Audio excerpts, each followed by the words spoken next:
Don't skip. In a world where every smile hides 1,000 thoughts and each handshake holds more than just a greeting, the true measure of a person often remains unseen. Today, we delve into the subtle dynamics of trust and deception, navigating through the complexities of human relationships with a Stoic lens. The Stoics taught us that while we may not control the actions of others, our reaction and understanding can shape the very fabric of our social bonds.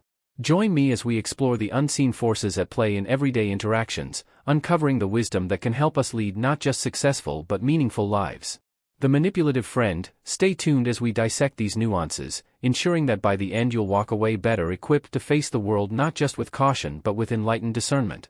If you appreciate what we're doing here, a simple free favor I'll ask from you is to hit the subscribe button. Also, make sure you don't skip any part of the video to fully grasp the essential insights and stories we are about to share.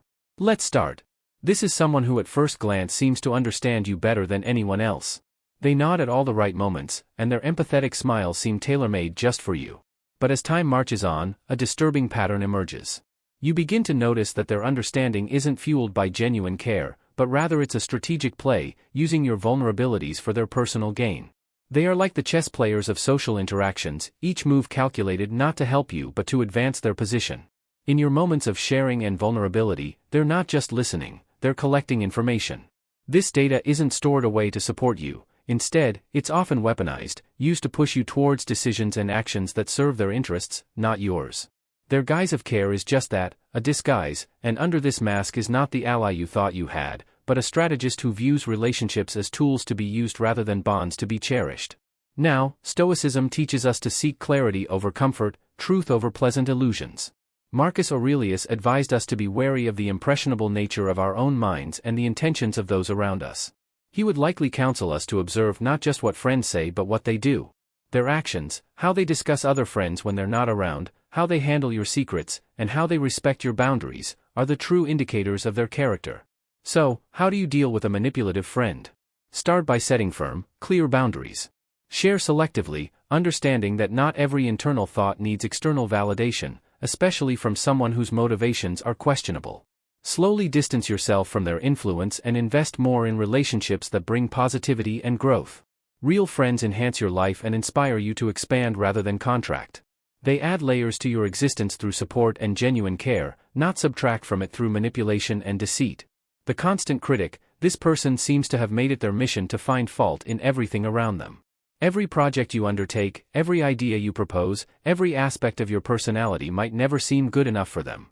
Their feedback, often lacking the warmth of constructive criticism, feels more like relentless judgment, chipping away at your confidence and self-esteem with each comment. The constant critic often operates under the guise of just being honest or helping you improve. But there's a fine line between helpful criticism and discouraging nitpicking. Their relentless critiques can create a toxic environment where, instead of growing, you find yourself guarding every action, every word for fear of criticism. This can stifle creativity and initiative, making you doubt your abilities and value. Marcus Aurelius once said, "Reject your sense of injury, and the injury itself disappears." This powerful Stoic reminder teaches us not to internalize the harsh words or negative perceptions of others.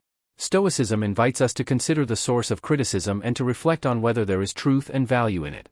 If there is something to be learned, use it to your advantage; if not, let it roll off you like water off a duck's back. To deal with a constant critic, it's essential to maintain perspective. Understand that their criticism says more about their own worldviews, insecurities, or personal frustrations than it does about your capabilities or worth. Construct boundaries to protect your mental space. You can listen, assess, and then choose whether to accept or discard their words. Engage with them from a place of strength, acknowledging the feedback without allowing it to diminish your sense of self-worth. In Stoic practice, the superficially friendly, we learn to focus on our own actions and reactions, which are within our control, rather than attempting to control the opinions or behavior of others, which are not. By applying this principle, you can preserve your inner peace and continue your journey of personal growth, even in the face of constant criticism. At first glance, they seem like the most personable individuals you could meet. With a wide smile, they'll ask about your day and make all the right noises that suggest they care. But as you soon might discover, their warmth has little depth, resembling more a shallow puddle than a welcoming ocean.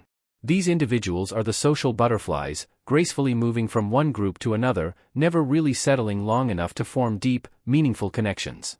In the world of these superficially friendly people, interactions are often a series of pleasant exchanges that skim the surface of politeness but never dive into the essence of true friendship.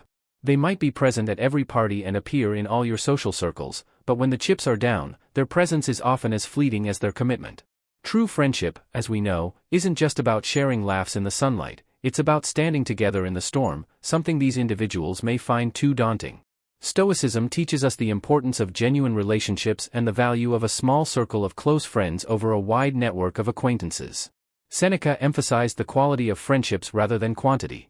He advocated for relationships where mutual respect and sincerity prevail, guiding us to seek friends who mirror our own values and who provide a stable, reliable presence in our lives.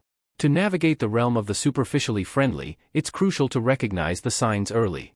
Enjoy their company if you must in those lighthearted moments that require nothing more than casual interaction. However, invest your emotional energy wisely.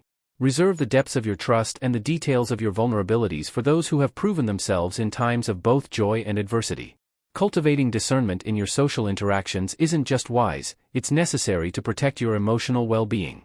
The inattentive listener, and ensure that your circle remains authentic. You know the type. They nod in agreement and might even throw in a vague aha, but you can tell they're not really with you. They're physically present, yes, but mentally, they've checked out to some distant place far from the conversation at hand. It's like talking to a wall that occasionally nods. These interactions can be incredibly frustrating because they lack the fundamental essence of communication, genuine exchange and understanding. Relationships, be they personal or professional, thrive on mutual understanding and active engagement. When someone consistently fails to pay attention, it sends a clear message: what you're saying isn't important to them. This behavior not only stifles the flow of ideas but also erodes the emotional connection that true listening can forge. Effective communication is a two-way street, and when it becomes one-sided, the relationship suffers. The Stoic practice of present-mindedness teaches us to fully engage with the task at hand. For Stoics like Marcus Aurelius, listening attentively is not just a courtesy, it's a duty. It's about respecting the person speaking to you by giving them your full attention, reflecting the Stoic belief in the importance of every human interaction. If you find yourself frequently on the other end of an inattentive listener, there are a few Stoic strategies you might employ. First, ensure your own communication is clear and engaging. Sometimes simply asking direct questions can snap the listener out of their reverie and bring them back to the moment. If that doesn't work, a gentle call-out might be necessary. Let them know you've noticed their distraction and invite them back into the conversation. However, if the pattern persists, it might be worth considering the value this person adds to your life. Are they giving you the respect and attention you deserve? If not, it may be time to redirect your energy toward relationships where mutual engagement and respect are given freely. This type of person can be particularly challenging to deal with because they seem almost blind to the emotional landscapes of others. They navigate through life focused solely on their own needs and goals, often at the expense of those around them. Their conversations may center overwhelmingly on their achievements, their problems, and their perspectives, with little regard for anyone else's. In interactions with an empathy-lacking individual, you might find that your feelings and experiences are consistently dismissed or outright ignored. This isn't just about a lack of emotional intelligence, it's a fundamental disconnect in recognizing and valuing the humanity in others. Such individuals often leave a trail of bruised relationships behind them, puzzled as to why their interactions are fraught with conflicts and misunderstandings. Stoicism offers a profound remedy to this mindset. It teaches us the importance of looking beyond ourselves and understanding that the human experience is interconnected. Stoics like Epictetus emphasized the role of empathy in human ethics. He taught that we should listen and respond to others with kindness and understanding, recognizing that we are all part of a larger community, each with our own struggles and triumphs. If you find yourself dealing with someone who lacks empathy, Stoicism advises not to meet their indifference with anger or resentment. Instead, see this as an opportunity to practice patience and to lead by example. Show them empathy, not because they necessarily deserve it, but because it's the virtuous thing to do. However, it's also important to set boundaries. Protecting your emotional well-being is crucial, and sometimes that means limiting your exposure to those who drain it.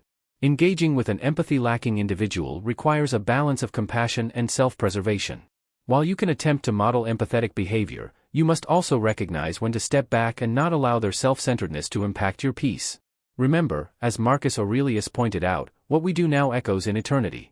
Let your actions reflect your integrity and compassion, even in the face of apathy. This is not just about changing them, it's about holding true to your values regardless of how others choose to act.